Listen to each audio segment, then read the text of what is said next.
Good evening, dear listener. Welcome to this journey into the depths of the night, where the world falls silent, but our minds often roar like a restless sea. Tonight, in the quiet hours of the night, when the world outside fades into a hush and the mind refuses to surrender to sleep, we find ourselves confronting the raw essence of existence.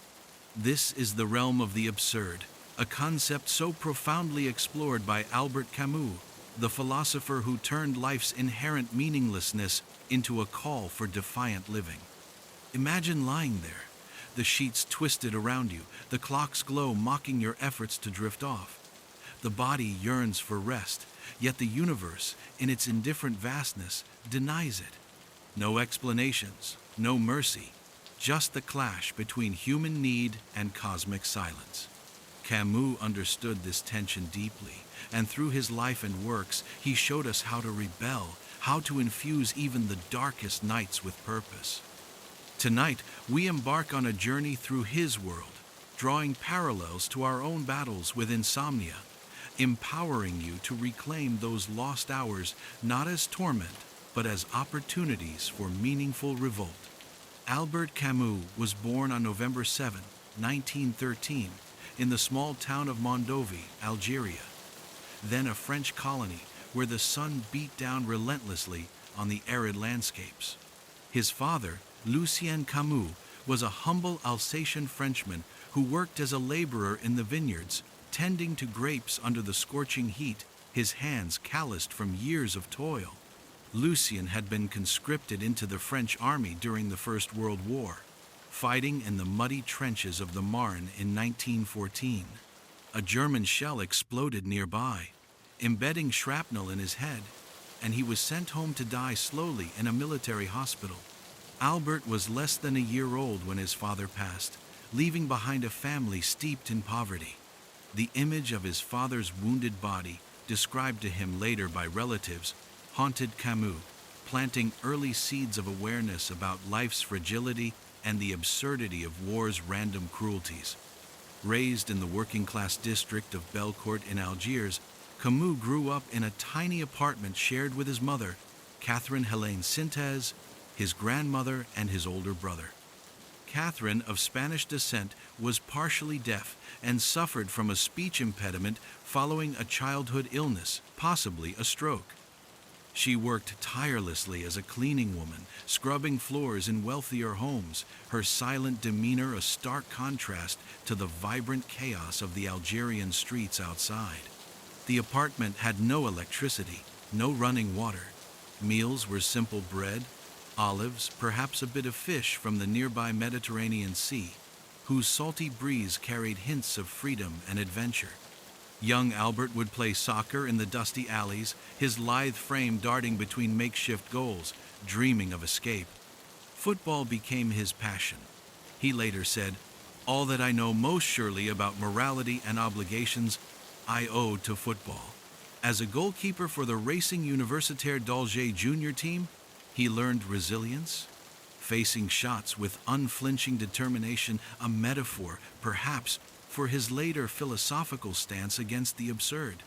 Education offered a lifeline. At primary school, his teacher Louis Germain recognized the boy's sharp mind and prepared him for the lycée entrance exams, even providing extra lessons and clothing for the interview.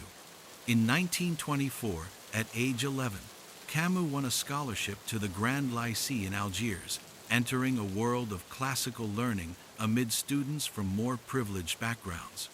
He studied Latin, Greek, and French literature, absorbing the tragedies of Sophocles and the epics of Homer, where heroes grappled with fates imposed by indifferent gods. But life intruded harshly in 1930 when, at 17, he was diagnosed with tuberculosis. The disease, rampant in the crowded, unsanitary conditions of colonial Algeria, attacked his lungs, forcing him into isolation in sanatoriums high in the mountains. There, amid the crisp air and echoing coughs of fellow patients, Camus confronted mortality head-on. Death loomed as an absurd intruder, stripping away youth's illusions. He read voraciously Dostoevsky's Tormented Souls, Kafka's bureaucratic nightmares fueling questions about existence. The illness ended his football dreams and barred him from military service or teaching, but it sharpened his resolve to live intensely. Recovering partially, Camus enrolled at the University of Algiers in 1933, studying philosophy under Jean Grenier, a soft-spoken professor who became his mentor. Grenier introduced him to the existential stirrings of Nietzsche, with his proclamation of God's death and the call to create one's own values, and Schopenhauer's pessimism about the will's futile striving. Camus' thesis on Christian metaphysics and Neoplatonism, completed in 1936, explored how ancient thinkers like Plotinus sought unity in a fragmented world, a theme that would echo in his absurd philosophy. During these years, he joined the French Communist Party in 1935, attracted by its fight against inequality in Algeria, where French settlers enjoyed privileges while the Arab majority suffered exploitation. He organized meetings, wrote pamphlets, and even directed a theater troupe, the Théâtre de l'Équipe, staging adaptations like Aeschylus's Prometheus Bound, where the Titan defies Zeus, symbolizing human rebellion against divine tyranny. Journalism became his voice. In 1938, he joined Alger Republican, a left-wing newspaper covering trials, politics, and social issues. His reports on the Kabylia region in 1939 painted vivid pictures of famine. Skeletal Berber villagers scavenging for roots, children with swollen bellies, colonial officials turning a blind eye while exporting wheat to France. "I have seen people die of hunger," he wrote, his words a slow, deliberate indictment of systemic absurdity. But his criticism of the party's line on Algerian independence led to his expulsion from the communists in 1937, deepening his sense of isolation. Personally, life was turbulent.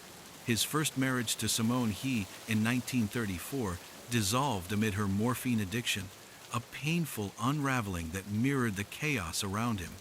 In 1940, he married Francine Farr, a pianist and mathematician, and they moved to France as war clouds gathered. World War II thrust Camus into the heart of resistance. Arriving in Paris just before the German invasion in 1940, he joined the underground network Combat, adopting the pseudonym Beauchard to evade Gestapo detection. From a hidden attic, he edited the clandestine newspaper, typing articles by candlelight during blackouts, his chronic cough a constant companion. The paper's motto, "From Resistance to Revolution," captured his belief in active defiance. His Letters to a German Friend, published serially in 1943, 1944, addressed a fictional former comrade now serving the Nazis, contrasting French humanistic values with totalitarian nihilism. "You chose injustice and sided with the gods," he wrote, emphasizing rebellion's moral core.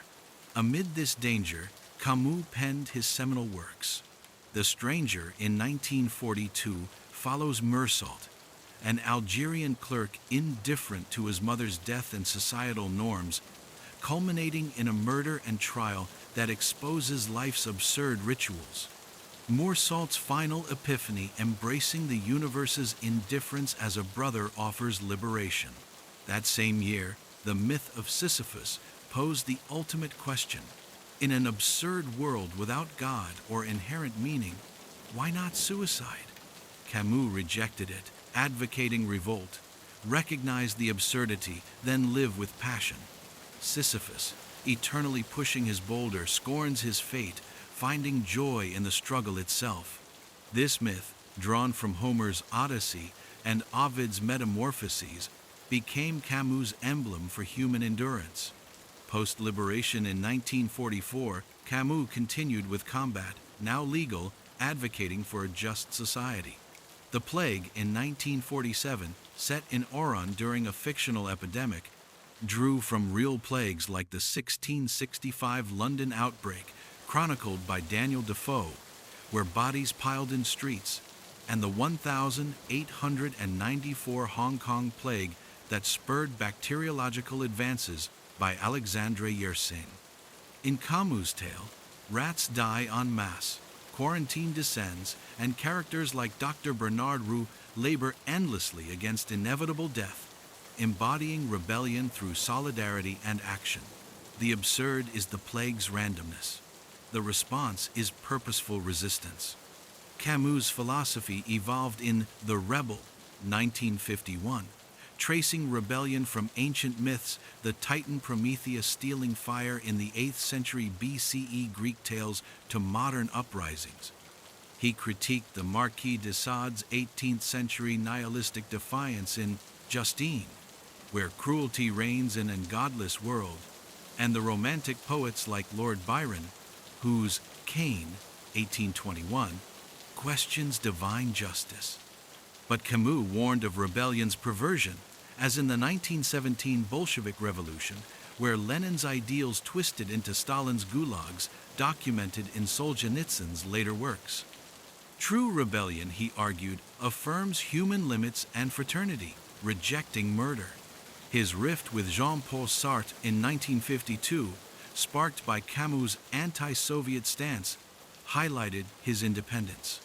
Sartre's existentialism emphasized radical freedom. Camus insisted on ethical boundaries. Amid the Algerian War of Independence from 1954, Camus agonized, advocating dialogue over violence. His Nobel Prize speech in 1957, calling for truth amid conflict. Tragically, on January 4, 1960, Camus died in a car accident near Villeblevin, France, at 46. Driving with publisher Michel Gallimard, their Faisal Vega hit a tree. An unused train ticket in his pocket hinted at fate's irony. His unfinished The First Man, published in 1994, revisited his childhood, a tender reflection on poverty's dignity. Camus' legacy speaks to insomnia's absurd, the body's betrayal in a silent night. Historical insomniacs rebelled similarly. Winston Churchill during World War II, napping briefly but working through nights, his purpose defeating fascism. Virginia Woolf in A Room of One's Own, 1929, channeled wakeful hours into feminist prose. As you lie awake, embrace Camus' revolt, reflect on life's meanings, plan purposeful acts. The night, once enemy, becomes ally, empowering rest through defiant living. As the night deepens, its silence wraps around you like a heavy cloak, amplifying every thought that refuses to quiet. The bed, meant to cradle you into rest, feels more like a stage where insomnia performs its relentless act.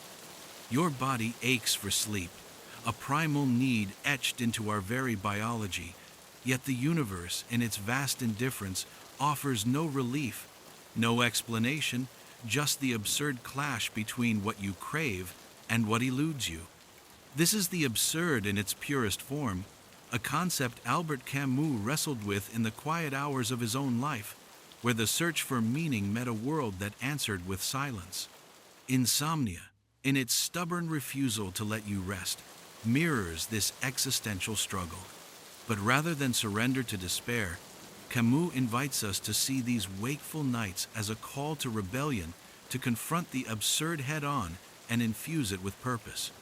Let's journey through history and into your own heart, exploring insomnia as the modern absurd, and discover how to transform these restless hours into moments of defiant living. Picture yourself now, lying in the dim glow of your room, the world outside hushed, except for the occasional rustle of leaves or the distant hum of a passing car.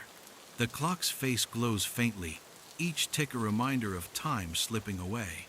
Your mind might race, replaying the day's worries, tomorrow's tasks, or the nagging question of why sleep remains so elusive. This is where the absurd lives, in the tension between your body's evolutionary demand for rest, honed over millennia since our ancestors slept under starlit savannas, and the modern mind's inability to let go. Camus understood this tension. In his 1942 essay, The Myth of Sisyphus, he described the absurd as the confrontation between our desire for clarity and the universe's mute chaos. Sisyphus, pushing his boulder endlessly up a hill only for it to roll back down, embodies this struggle. Insomnia is your boulder. Its weight is the frustration of wakefulness. Its eternal return, the nightly battle. But Camus saw Sisyphus as happy, not because he succeeded, but because he defied his fate by choosing to push on, finding meaning in the act itself. So too, can you defy the absurd night, turning sleeplessness into a canvas for purpose? Let's travel back through time to see how insomnia has haunted humanity, each era grappling with its own absurdities. In ancient Mesopotamia, around 2100 BCE, the Epic of Gilgamesh tells of a king tormented by sleepless nights after his friend Enkidu's death. Gilgamesh wandered the wilderness, seeking immortality to defy mortality's absurd finality, his wakeful hours a quest for meaning. In Egypt, the Ebers Papyrus from 1550 BCE lists remedies for the disease of not sleeping, mandrake root, lotus flowers, incantations to gods like Thoth, as if sleeplessness were a cosmic offense. Imagine a scribe in Thebes, his reed pen scratching papyrus under flickering oil lamps, praying for rest while the Nile flows silently beyond.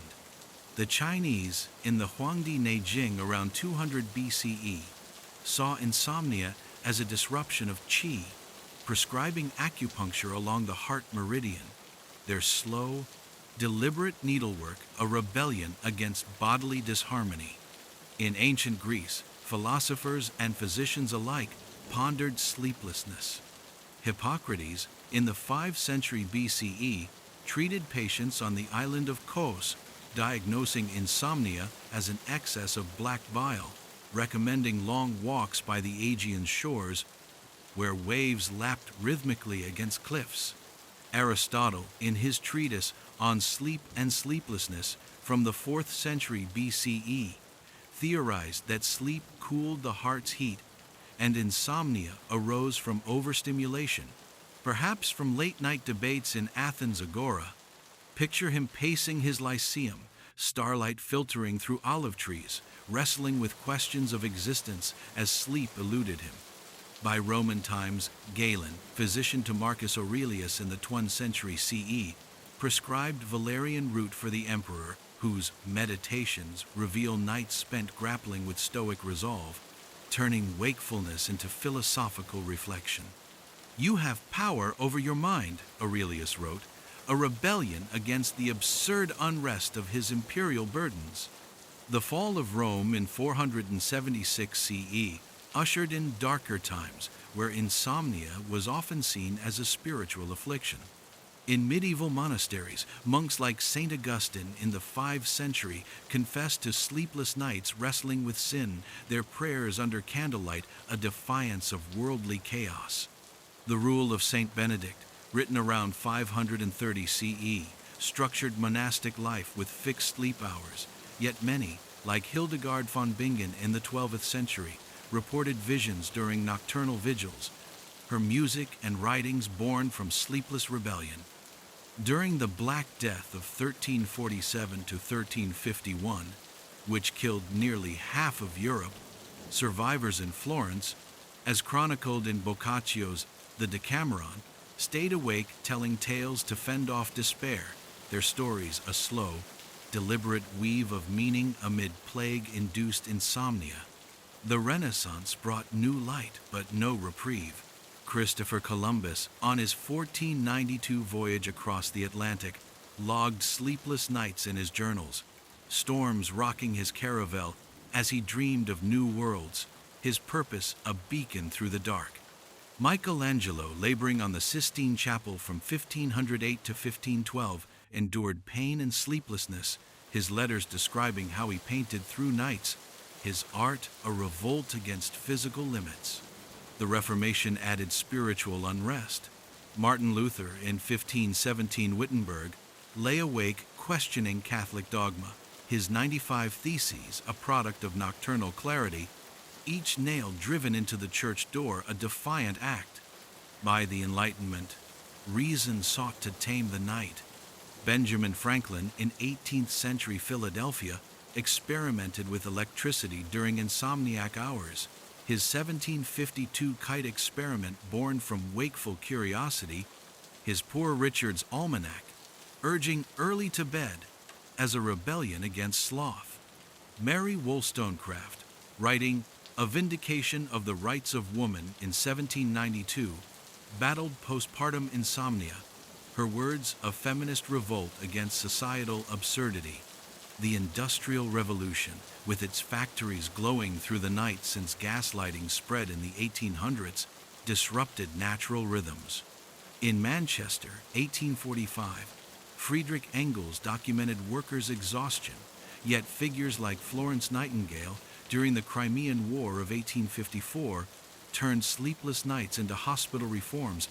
Her lamp lit rounds a quiet rebellion against death's chaos.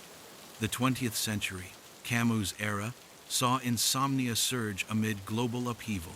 The 1918 Spanish flu, killing 50 million, left survivors sleepless in quarantine, treated with barbiturates pioneered in 1903. Albert Einstein, developing relativity in 1905 Bern, used sleepless nights for thought experiments. His equations, a rebellion against Newtonian limits.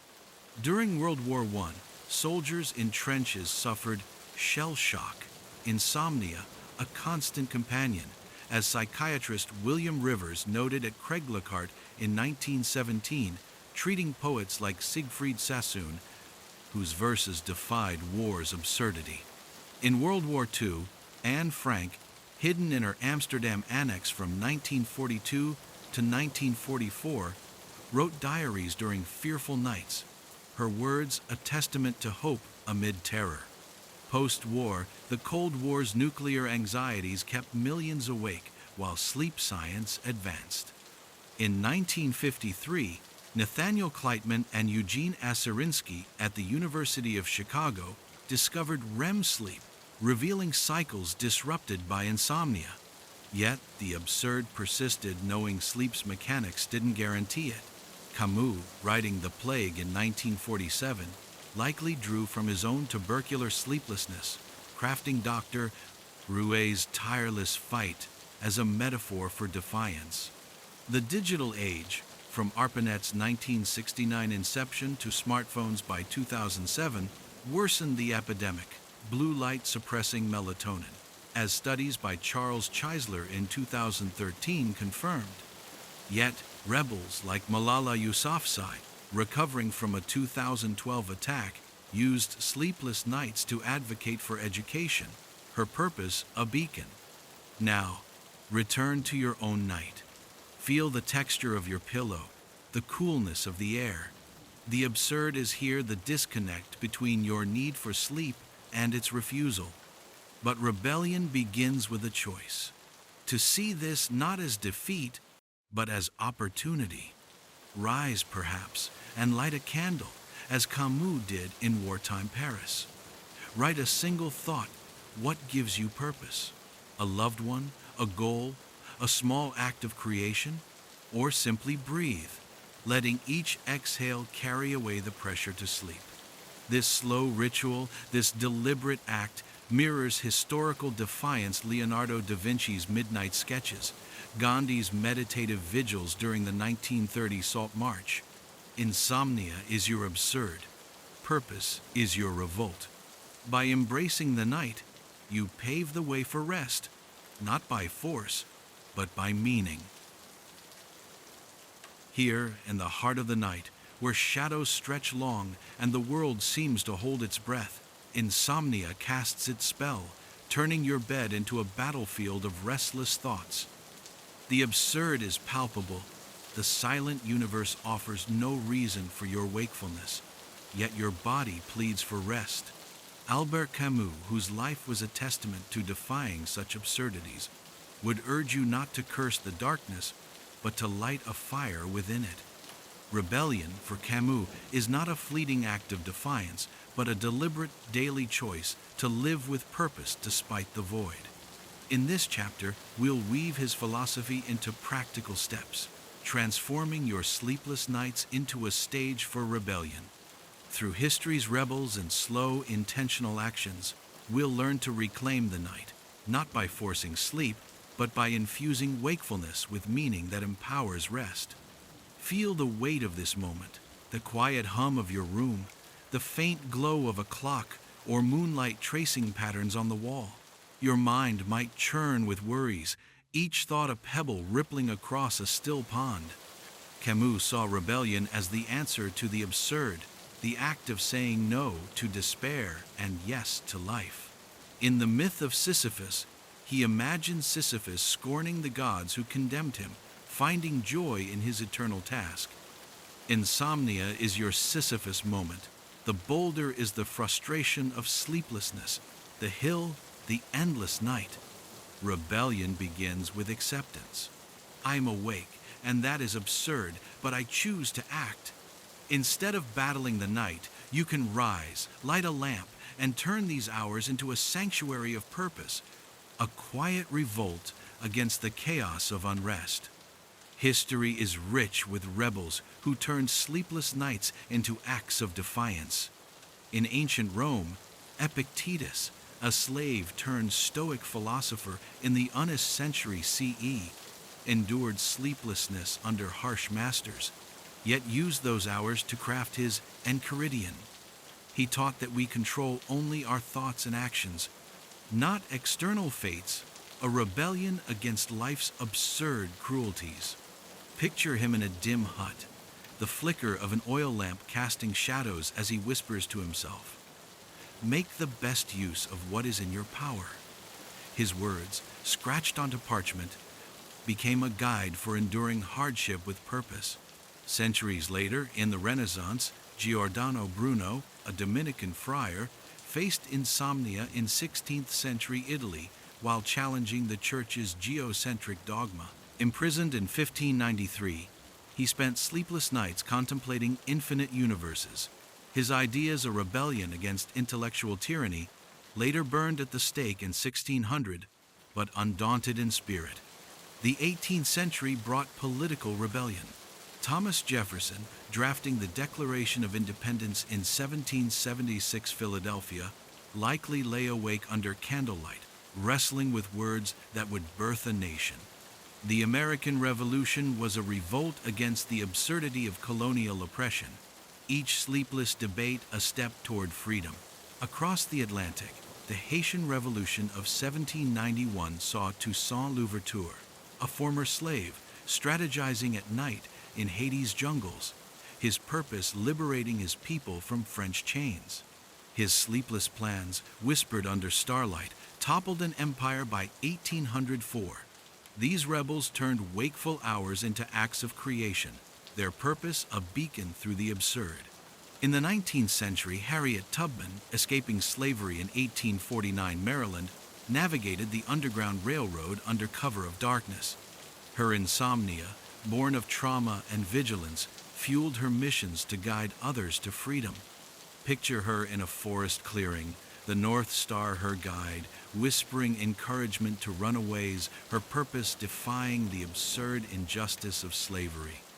In India, Mahatma Gandhi's 1930 Salt March challenged British rule, his nights spent in meditation, crafting satyagraha nonviolent resistance as a rebellion against colonial absurdity. His simple act of making salt by the sea became a global symbol, born from wakeful resolve under Gujarat's moonlit skies. The 20th century, Camus' own era, saw rebellion amid chaos. Martin Luther King Jr., during the 1963 Birmingham campaign, endured sleepless nights in jail, drafting speeches that would echo through history. His "I Have a Dream" address, delivered to 250,000 on Washington steps, was shaped by nocturnal reflections, a rebellion against segregation's absurdity. In Czechoslovakia, Václav Havel, imprisoned in the 1970s for dissident writings, used sleepless nights to pen essays like "The Power of the Powerless." his words sparking the Velvet Revolution of 1989.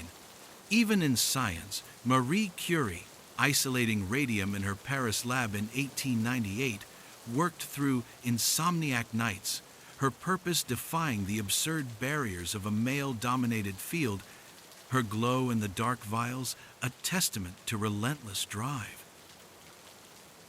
Now, let's bring this rebellion into your night. When sleep eludes you, don't fight the absurd, embrace it. Rise from bed, move to a chair, and let the act be deliberate. Like Camus rising to write in wartime Paris, his attic a fortress against Nazi darkness. Light a candle or a soft lamp, its glow a small defiance against the night's weight. Take a journal and write one thought. What gives your life meaning? Perhaps it's a loved one, their smile vivid in your mind. Picture calling them tomorrow, sharing a memory, like the oral storytelling of ancient Greece, where Homer's epics were woven under starlit skies around 800 BCE. Or write about a goal, a project, a skill, a small act of kindness. Imagine learning photography, tracing its history to Louis Daguerre's 1839 daguerreotypes. Each image a captured moment defying time's absurdity. If writing feels heavy, move gently. Step to a window, feel the cool glass, and gaze at the stars, as Ptolemy did in 12th century Alexandria, mapping constellations in his Almagest during sleepless nights. Or walk slowly around your room, as Charles Dickens did in 19th century London, his nocturnal strolls through gaslit streets inspiring Oliver Twist. Movement shifts the mind, breaking the cycle of rumination. Listen to music, perhaps Beethoven's Moonlight Sonata, composed in 1801 during his own insomnia, its slow adagio a rebellion against encroaching deafness. Let the notes wash over you, each chord a reminder that creation defies affliction. Purpose can be outward, too. Plan an act of service, a donation, a letter to a friend, a community project. Think of Henry Dunant, witnessing the 1859 Battle of Solferino, his sleepless nights afterward birthing the Red Cross in 1863. Your act need not be grand. A simple plan to help a neighbor mirrors Dunant's vision of humanity amid chaos. This shifts focus from self to others, easing the mind's grip on sleeplessness. Build a ritual, slow and steady. Keep a notebook by your bed, each night noting 3 intentions a person to connect with, a task to pursue, a value to honor. This mirrors the Stoic practice of Marcus Aurelius, who journaled nightly to align his actions with virtue. Over time, this ritual rewires the brain, associating night with purpose, not struggle. Sleep science supports this. Studies by Charles Morin in the 1990s showed that purposeful engagement reduces sleep anxiety, paving the way for rest. Camus warned that rebellion must respect limits, lest it become destructive. Vincent van Gogh, painting The Starry Night in 1889 during manic insomnia, poured genius into his work but burned out, his mental health crumbling. Balance your rebellion act with purpose, but return to bed, giving sleep a chance. Historical sleep hygiene, like Benjamin Franklin's 18th century advice to cool the head with open windows, reminds us to create restful conditions. Your rebellion is personal. Perhaps it's planting a garden, recalling Pliny the Elder's unnecessary CE natural history, where Roman horticulture symbolized order over chaos, or tracing your family's story, like Camus did in his unfinished The First Man, connecting to ancestors' resilience. Each act fills the absurd void, turning wakefulness into a deliberate choice. As you lie back down, carry this purpose, letting it soften the night's edges. The absurd remains, but your rebellion's slow, intentional, grounded in history's defiant voices, empowers you to reclaim sleep, not by force, but through the quiet strength of meaning.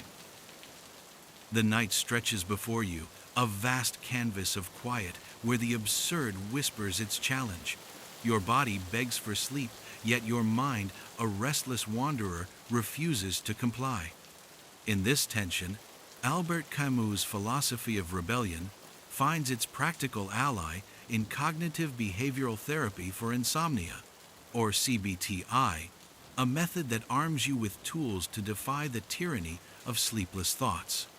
Just as Camus urged us to confront the absurd by creating meaning, CBTI empowers you to challenge the beliefs that fuel insomnia, transforming your nights from battlegrounds into spaces of purposeful revolt. We'll weave together Camus's call to live passionately with the structured techniques of CBTI, grounded in historical insights, to help you reclaim rest not through force, but through a slow, deliberate rebellion against the thoughts that keep you awake. Let's step into this journey, armed with history's wisdom and practical steps to make the night your ally. Imagine yourself now, lying in the soft glow of your room, the air heavy with the stillness of the late hour. The clock's faint tick echoes like a distant drum, each second amplifying the frustration of wakefulness. Your mind might spiral with thoughts like, "I'll never sleep," or "tomorrow will be ruined without rest." These are the absurdities of insomnia beliefs that seem absolute in the dark, but crumble under scrutiny. Camus, in his 1942 Myth of Sisyphus, saw the absurd as the clash between our need for meaning and the universe's silence. Insomnia mirrors this. Your need for rest meets a body that defies it. But rebellion, for Camus, begins with lucidity, seeing the absurd for what it is and choosing to act. CBTI, developed in the 1970s by pioneers like Peter Hari at the Mayo Clinic, offers a structured way to rebel, challenging the distorted thoughts that perpetuate sleeplessness and replacing them with truths that empower rest.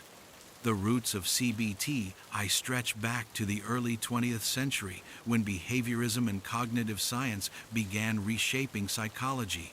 In 1897, Ivan Pavlov's experiments with dogs in St. Petersburg showed how conditioning shapes responses, laying groundwork for behavioral therapies. By the 1950s, Albert Ellis in New York developed rational emotive behavior therapy, questioning irrational beliefs like those that haunt insomniacs. Aaron Beck, in 1967 Philadelphia, refined this into cognitive therapy, identifying distortions like catastrophizing, believing one bad night dooms your life. By the 1980s, Charles Morin's studies at Laval University demonstrated CBTI's superiority over sedatives, with trials showing 70% improvement in sleep after weeks of practice.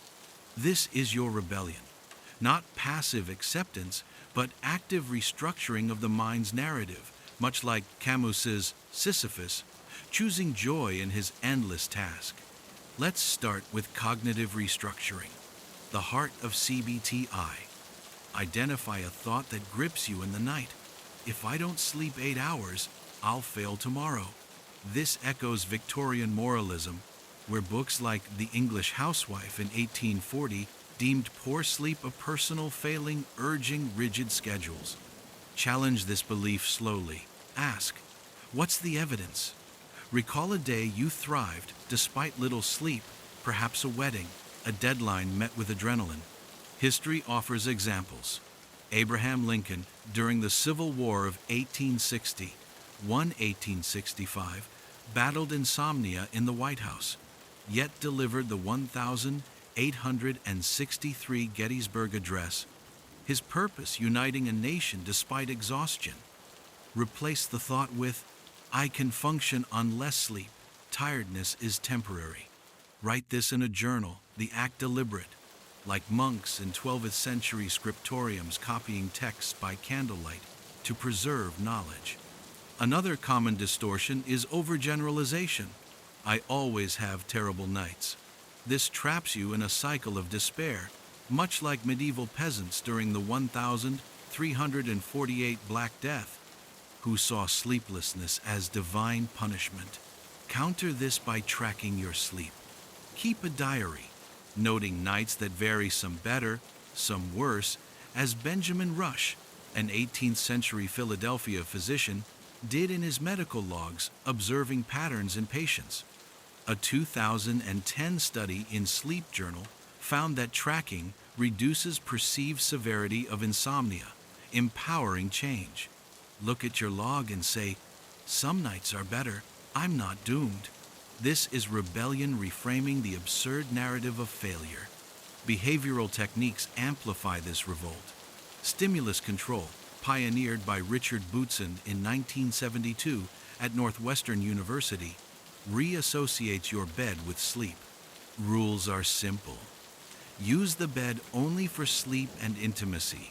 If awake for 20 minutes, leave it. Rise, move to a chair, and read something calming, perhaps Gibbon's Decline and Fall of the Roman Empire from 1776, its measured prose, a slow journey through history's chaos.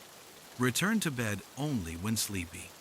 This mirrors the discipline of Roman soldiers under Julius Caesar in 50 BCE, who slept in camps only when duties were done, conditioning their bodies for rest. A 1995 meta-analysis in Sleep Medicine Reviews showed stimulus control improves sleep onset by 30 minutes within weeks.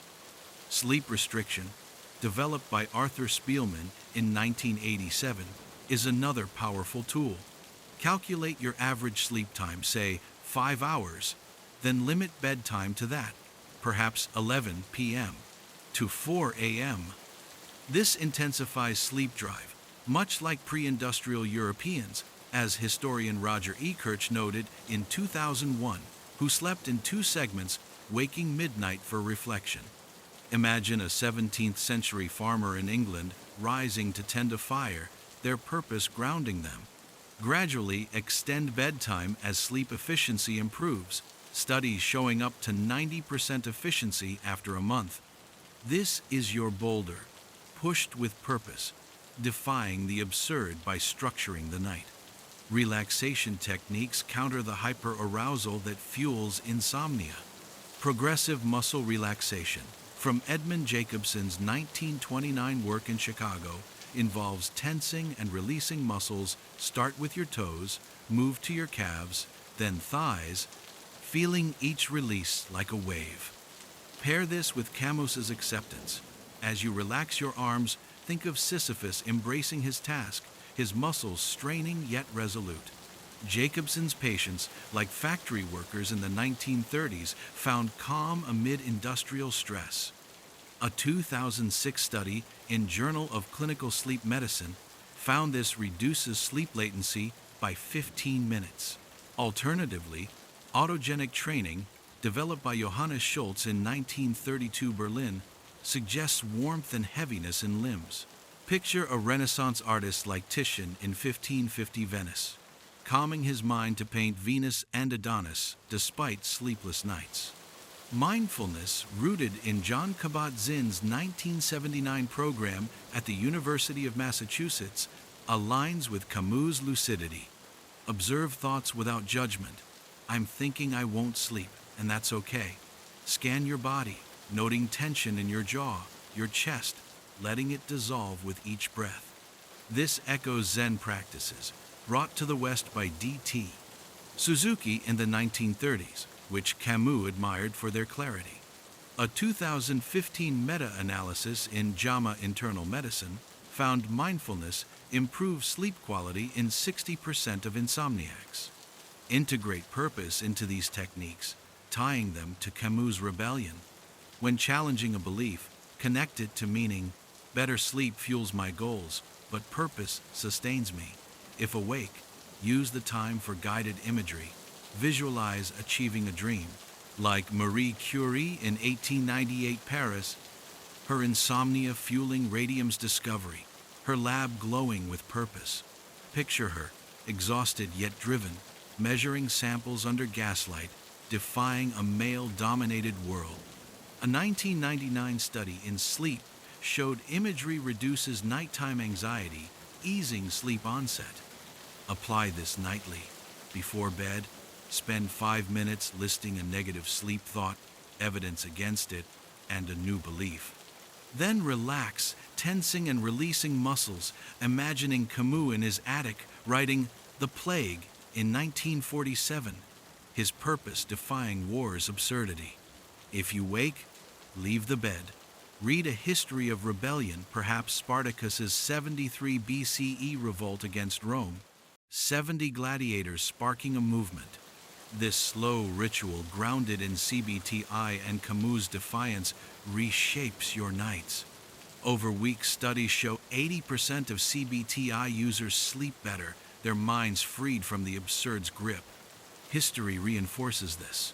During the 1665 Great Plague of London, Samuel Pepys's diaries describe sleepless nights, yet he worked tirelessly, his purpose sustaining him. Your rebellion is similar small, deliberate acts like journaling, relaxing, or planning a meaningful task like volunteering. Echoing Florence Nightingale's 1854 Crimean reforms, her lamp-lit notes a rebellion against death. The night is your canvas. Paint it with purpose, and sleep will follow, not as a conquest, but as a quiet ally in your revolt against the absurd. As the night enfolds you in its quiet embrace, the world outside fades to a whisper, leaving you alone with your thoughts in the stillness. Insomnia, with its unyielding grip, might make this moment feel heavy, the silence amplifying every worry, every unanswered question about sleep. But here, in this sacred pause, we can draw from Albert Camus' philosophy of rebellion to craft something extraordinary, a personal purpose that transforms these wakeful hours into a sanctuary of meaning. This chapter is a guided reflection, an invitation to explore your deepest values and weave them into a defiant act against the absurd, much like Camus did in his own restless nights. Let's embark on this slow, deliberate journey, grounding ourselves in history's rebels and your own heart, to create a purpose that not only defies insomnia, but empowers you to reclaim rest through the strength of meaning. Settle into this moment. Feel the weight of your body against the bed or chair, the coolness of the air brushing your skin, the faint hum of the night, perhaps a distant car, a rustling tree, or the soft rhythm of your breath. The absurd is here, in the clash between your longing for sleep and its refusal to come. Camus, in his 1942 myth of Sisyphus, saw such moments as opportunities for rebellion, not to fight the absurd, but to embrace it, to create meaning where none is given. Sisyphus, pushing his boulder eternally, finds joy in the act itself, scorning the gods' punishment. Your insomnia is your boulder, but through this reflection will carve out a purpose that lightens its weight, turning wakefulness into a ritual of defiance. Begin by breathing deeply, letting the air fill your lungs like the tides Camus loved along the Algerian coast. Inhale for 4 counts, hold gently, then exhale for 4, releasing the tension of the day. Picture yourself in a quiet space, perhaps a room lit by a single candle, its flame flickering like the resolve of history's dreamers. Let's start with a memory of joy. Think back to a moment when you felt truly alive, perhaps as a child, running through a field, the grass tickling your legs, laughter bubbling up as you chased a friend under a summer sky. Or maybe it was a quiet evening with family, the warmth of shared stories, the clink of dishes after a meal. Linger here, feeling the texture of that moment, the sounds, the smells, the emotions. What made it meaningful? Was it connection, creation, discovery? Camus found purpose in solidarity, as in The Plague, where Dr. Roux fights a hopeless epidemic not to win, but to affirm human bonds. Your joy, too, holds a clue to your purpose. Now, let's explore your values. What matters most to you? Is it family, the anchor of love through life's storms? Creativity, the spark of making something new? Knowledge, the pursuit of truth? Visualize living these values despite a sleepless night. Imagine waking after a restless night, yet choosing to call a loved one, their voice a reminder of connection, like the letters exchanged by soldiers during the 1916 Battle of the Somme. their words defying war's absurdity. Or picture starting a creative project, a painting, a story, a garden, each stroke or seed a rebellion against fatigue. History offers inspiration. Leonardo da Vinci in 15th century Florence battled insomnia while sketching flying machines. His notebooks from 1490 filled with midnight ideas that defied earthly limits. Your purpose doesn't need to be grand. It's in the small acts, writing a kind note, planning a walk in nature, learning a new skill that you defy the absurd. Let's go deeper. Envision your life as a story, a narrative where you are the hero facing the dragon of insomnia. What chapter are you in now? Perhaps a season of challenge, where sleeplessness feels like a towering obstacle. See yourself as Camus's Sisyphus, not defeated but resolute, pushing forward with purpose. Picture a moment from history. Joan of Arc, in 1429 France, guided by visions during sleepless nights in war-torn Orleans. Her purpose to liberate her people sustained her through exhaustion, her armor gleaming under moonlight as she rallied troops. What's your purpose in this chapter? Maybe it's nurturing a relationship, like writing a letter to a child, imagining their smile as they read it.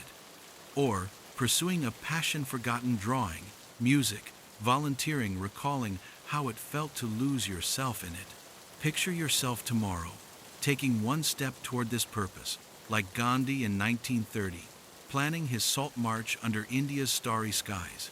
His quiet resolve a rebellion against colonial rule. Now, confront the barriers. What holds you back from this purpose? Fear of failure, exhaustion, the belief that sleeplessness makes you less? These are the absurd whispers, but you can challenge them as Camus challenged despair. Take a belief. I can't do anything meaningful if I'm tired. Test it, as Socrates did in 5th century BCE Athens, questioning assumptions in the agora. Recall a time you succeeded despite fatigue, a work project, a kind act, a moment of clarity. History echoes this. Nelson Mandela, imprisoned from 1962 to 1990 on Robben Island, likely faced insomnia amid harsh conditions, yet used wakeful hours to strategize against apartheid. His purpose unwavering.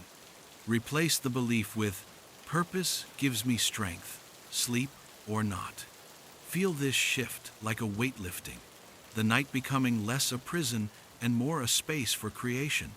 Visualize your ideal day, infused with purpose. See yourself rising, perhaps tired, but choosing to act, calling a friend, sketching a design, reading a book that sparks ideas, like Camus reading Nietzsche in 1930s Algiers. His tuberculosis fueled nights birthing existential insights. Imagine the satisfaction of these acts, each one a thread in your story of rebellion. History's rebels did this. Emmeline Pankhurst, leading the 1913 suffrage movement in London, endured sleepless nights from hunger strikes. Yet her speeches rallied women, her purpose defying patriarchal absurdity. Your day might include a walk in a park, noticing the leaves' colors, or planning a community project, like the soup kitchens of 1930s Depression-era America, where volunteers found meaning amid hardship. Commit to one small act tomorrow. It could be as simple as writing a gratitude note, recalling the 18th century diaries of Samuel Pepys, who found solace in recording London's daily life despite plague-induced insomnia in 1665. Or plan a moment of learning, reading about astronomy, like Galileo's 1610 observations of Jupiter's moons, his sleepless nights defying church dogma. Feel the power of this commitment, like a seed planted in the night, ready to grow. This is your rebellion, deliberate and slow, like the Mediterranean tides Camus described, each wave shaping the shore. Let's anchor this in history. In ancient China, Confucius in the 5th century BCE taught purpose through ritual. His sleepless nights spent refining teachings that shaped a civilization. In the 19th century, Frederick Douglass, escaping slavery in 1838, used wakeful hours to write his 1845 autobiography, his words a rebellion against oppression.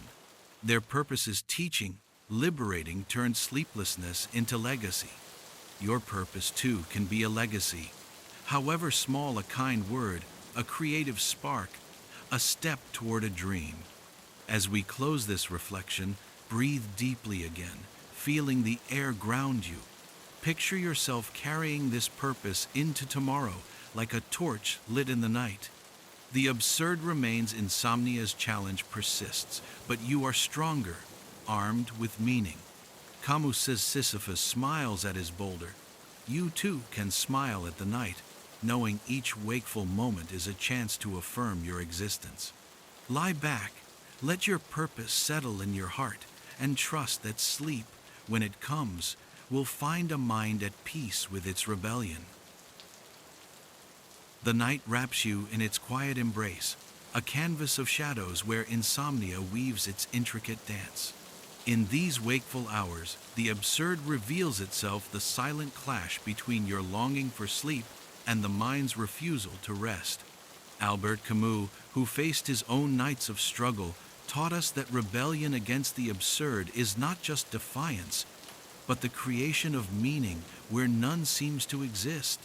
In this final chapter, let me share the story of Elena, a fictional woman inspired by the resilience of historical figures like Frida Kahlo and Simone de Beauvoir, who turned sleepless nights into a tapestry of purpose. Through her journey, rooted in the vibrant history of post-revolutionary Mexico, we'll see how she defied insomnia by crafting meaning, offering you a mirror to reflect on your own rebellion. Let's step into her world, a slow unfolding of defiance, to inspire you to reclaim your nights with purpose. It's 1928 in Mexico City, where the air carries the dust of a revolution that ended a decade ago, its echoes still lingering in the cobblestone streets. Elena, a young woman of 20, lives in a modest adobe house in Coyoacan, its walls painted with the bright blues and reds of Mexican tradition. Her father, a schoolteacher, fills their home with books, dog-eared volumes of poetry and history, while her mother, a nurse, tends to neighbors with a quiet compassion that Elena admires. The city pulses with change. Diego Rivera's murals adorn public buildings, celebrating the people's struggle, while mariachi music drifts through markets fragrant with tamales and marigolds. Elena dreams of dancing, her body moving to the rhythms of folklorico, her skirts swirling under festival lights. But one humid afternoon, a tram accident, much like Frida Kahlo's in 1925, changes everything. A metal pole pierces her hip, shattering bones, leaving her in a hospital bed where pain and sleeplessness become her constant companions. The nights are long in the ward, the air thick with antiseptic and the groans of other patients. Elena lies awake, her body a map of aches, her mind spiraling with questions: why me? Why this suffering? The absurd is stark. The life she planned, full of dance and joy, now feels stolen by a random twist of fate. She stares at the cracked ceiling, the moonlight filtering through a barred window, casting shadows that dance like mocking spirits. Sleep eludes her, each tick of the clock a reminder of her body's betrayal. Her mother brings her a tattered copy of Victor Hugo's Les Miserables, its tales of rebellion stirring her, but the pain and insomnia weigh heavier. She feels like Sisyphus, Camus' hero, condemned to push a boulder of suffering up an endless hill. By 1930, Elena returns home, her body scarred but healing, though the nights remain restless. Pain flares with every movement, and her mind replays the accident, the screech of metal, the crowd's gasps. She begins to journal, her pen scratching in the dim light of a kerosene lamp, capturing her frustration. The night is a prison, and I am its captive.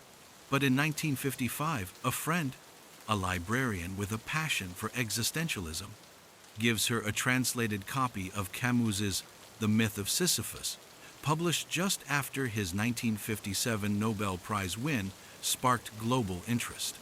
Elena reads it under the flicker of her lamp, the words resonating like a bell. The struggle itself toward the heights is enough to fill a man's heart. Sisyphus, defying his eternal punishment, becomes her guide.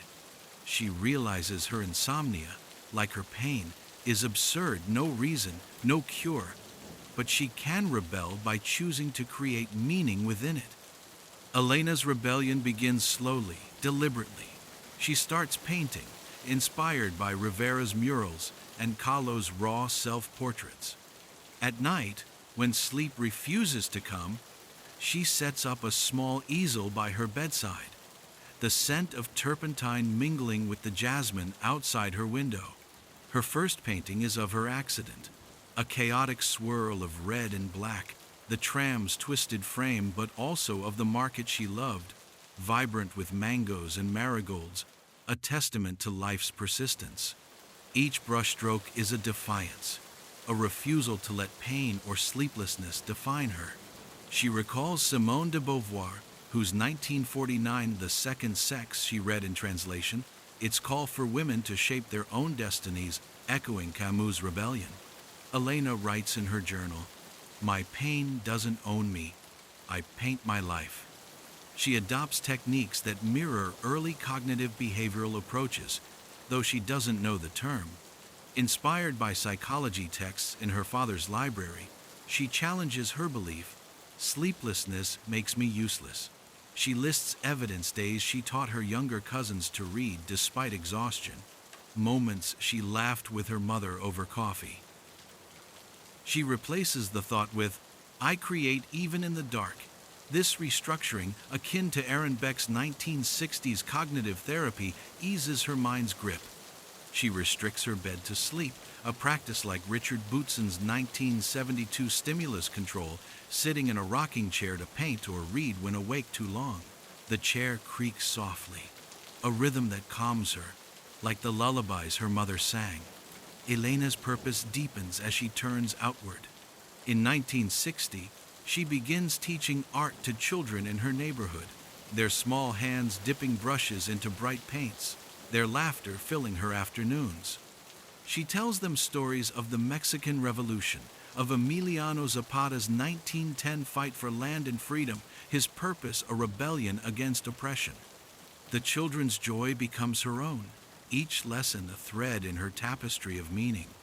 When the 1968 Tlatelolco massacre shakes Mexico City, killing hundreds of student protesters, Elena lies awake, her insomnia fueled by grief. But she rebels, organizing quiet art workshops for survivors, their drawings of hope a defiance against violence. Much like Lucy Aubracht's 1943 escape from the Gestapo, her courage inspiring French resistance fighters. Nights become her canvas. She paints scenes of Coyoacan's markets, women weaving baskets, children chasing kites, images that capture life's resilience. She practices relaxation, tensing and releasing muscles, a method like Edmund Jacobson's 1929 progressive muscle relaxation, imagining the pain easing with each breath. She visualizes her paintings in galleries, like Kahlo's 1938 New York exhibition, defying her broken body.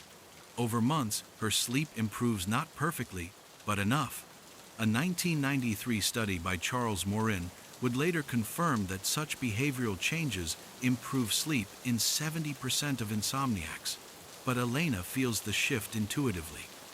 Her nights, once prisons, become workshops of creation, her insomnia a spark for purpose. By her 70s, in the 1980s, Elena reflects on her life. Her paintings hang in local galleries, her students now artists and teachers themselves. Sitting on her porch, the air sweet with hibiscus, she writes, "The night was my canvas, I painted rebellion." Her insomnia, though never fully gone, no longer rules her. She sleeps most nights, her mind at peace with the meaning she's woven. Her story echoes historical rebels. Frida Kahlo, painting through pain and sleeplessness in the 1940s, her self-portraits a defiance of physical limits. Simone de Beauvoir, writing through post-war nights in Paris, her existential essays a rebellion against nihilism.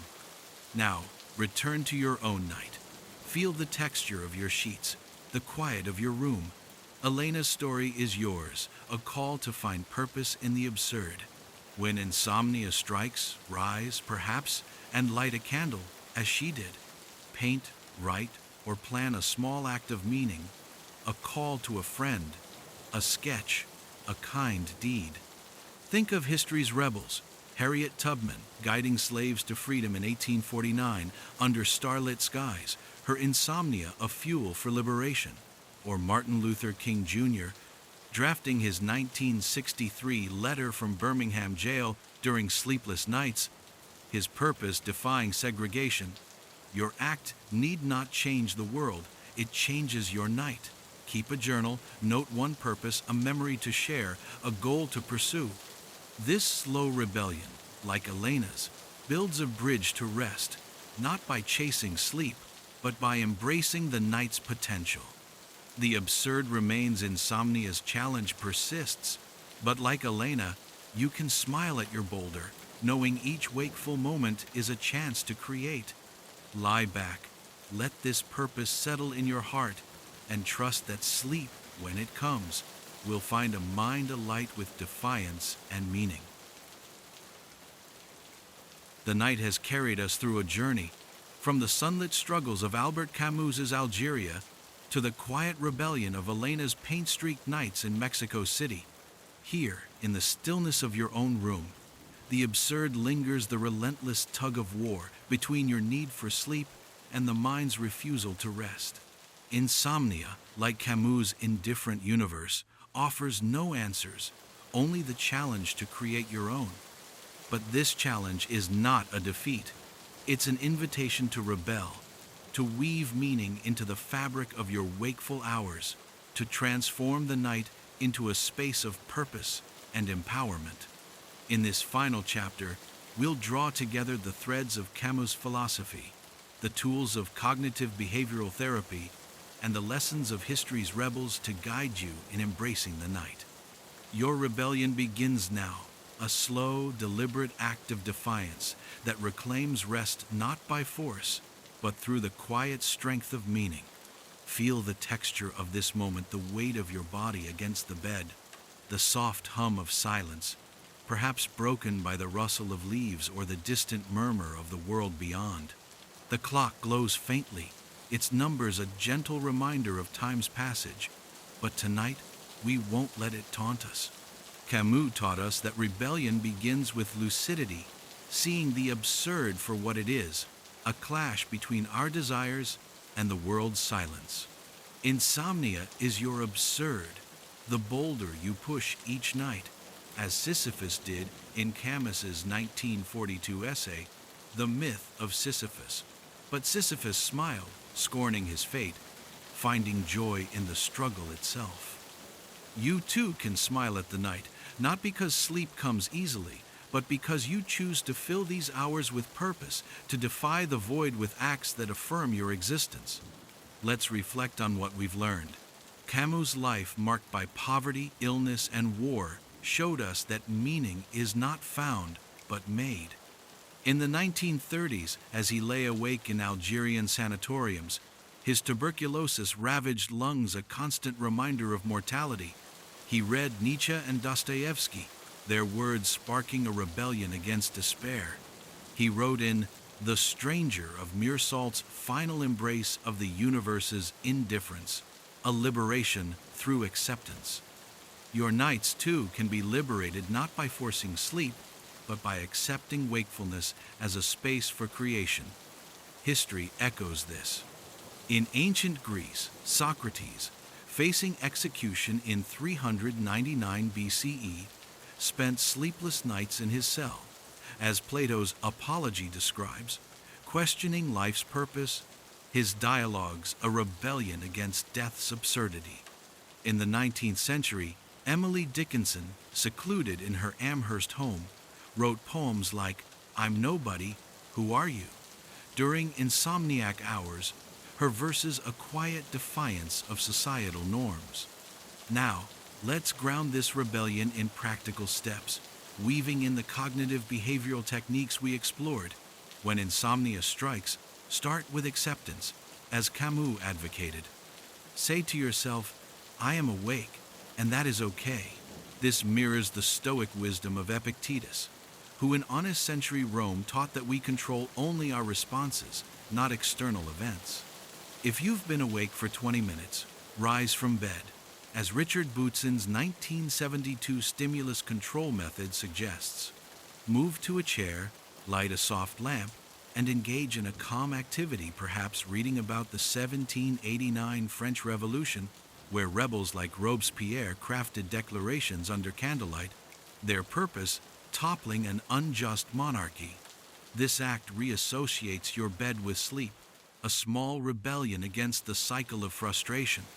Challenge the thoughts that fuel insomnia using cognitive restructuring from Aaron Beck's 1960s framework. If you think, I'll be useless without sleep, pause and test it.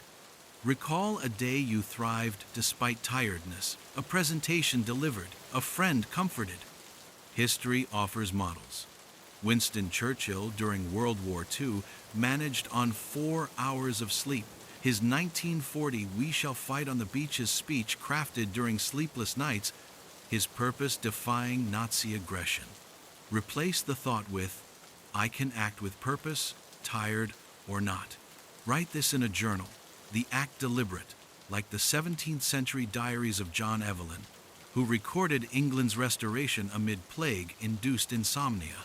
Incorporate relaxation, as Edmund Jacobson's 1929 progressive muscle relaxation teaches. Tense and release your shoulders, your arms, imagining the tension melting like wax under a flame. Picture Camus in 1943 Paris, writing for the resistance newspaper Combat, his purpose easing the fear of Gestapo raids. Or try mindfulness from John Kabat-Zinn's 1979 program, Observing Thoughts Without Judgment. I'm worried about tomorrow, and that's okay.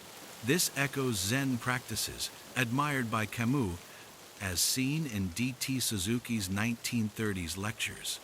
A 2015 study in JAMA Internal Medicine found mindfulness improves sleep for 60% of insomniacs, calming the mind's restless dance. Your rebellion thrives on purpose, as we saw with Elena, who painted through pain and sleeplessness, her art a defiance inspired by Frida Kahlo's 1940s self-portraits. Find your purpose, however small. Perhaps it's planning a kind act, writing a letter like those sent by soldiers during the 1863 Civil War, their words bridging distances. Or pursue a passion, sketching, gardening, learning history like Hypatia in 4th century Alexandria, teaching philosophy under starlit skies despite unrest.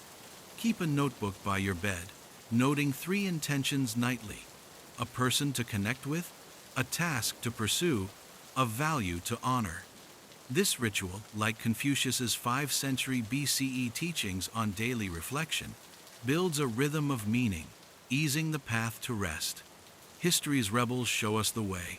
During the 1917 Russian Revolution, Alexandra Kollontai, a Bolshevik feminist, wrote manifestos through sleepless nights, her purpose empowering women amid chaos. In the 1960s, Maya Angelou, battling insomnia from trauma, wrote, I know why the caged bird sings. Her words a rebellion against oppression. Their sleeplessness became a crucible for creation, as yours can. If you wake tonight, rise and act. Read about the 1848 Seneca Falls Convention, where Elizabeth Cady Stanton's sleepless nights fueled women's suffrage, or plan a community project like the 1930s Civilian Conservation Corps, where workers found purpose planting forests during the Great Depression. Balance is key, as Camus warned in The Rebel. Unchecked rebellion, like Vincent van Gogh's manic painting in 1989, can lead to burnout. Act with purpose, but return to bed, creating conditions for sleep-cool room, dim lights, as Benjamin Franklin advised in his 18th century almanacs. A 2001 study by Roger Kirch revealed pre-industrial people slept in segments, waking midnight for reflection, a natural rhythm you can embrace. If sleep doesn't come, let your purpose be enough. Like Galileo's 1610 observations of Jupiter's moons, his insomnia fueling discoveries that defied the church. Your rebellion is uniquely yours. Perhaps it's tracing your family's story, like Camus in his unfinished The First Man, connecting to ancestors' resilience. Or planting a garden, inspired by Pliny the Elder's honest century CE natural history, where Roman horticulture symbolized order. Each act is a brushstroke on your night's canvas, as Elena's paintings were. Over time, studies like Charles Morin's 1993 trial show CBT I improve sleep for 80% of users. But the true victory is in the meaning you create. As you lie back, feel the night soften. The absurd remains. Insomnia's challenge persists, but you are stronger, armed with purpose. Picture Sisyphus, his boulder a testament to his defiance, or Elena, her easel glowing under moonlight. Your rebellion begins tonight, with a single act, a thought written, a breath taken, a purpose embraced. The night is not your enemy, it's your ally, a space to affirm your existence. Let this meaning settle in your heart, and trust that sleep, when it comes, will find a mind alight with the quiet triumph of rebellion.